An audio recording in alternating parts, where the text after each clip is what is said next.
চতুর্থ শ্রেণী অধ্যায় ৪ ৮ নম্বর অঙ্ক।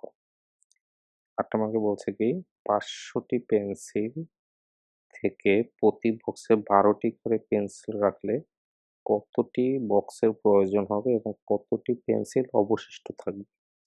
তো দেওয়া আছে পেন্সিল আছে কয়টা? মোট পেন্সিল ৫০০ এবং কতটি বক্সে রাখতে হবে? ১২ টি বক্সে রাখতে হবে। তো আমরা যদি ৫০০ কে ১২ দিয়ে ভাগ দিই তারপর যেটা বাকি থাকবে সেটা অবশিষ্ট।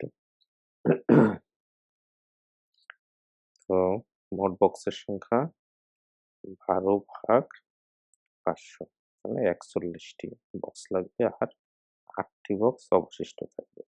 উত্তর ৪১ টি বক্সের প্রয়োজন হবে এবং ৮ টি বক্স অবশিষ্ট থাকবে। Thank you.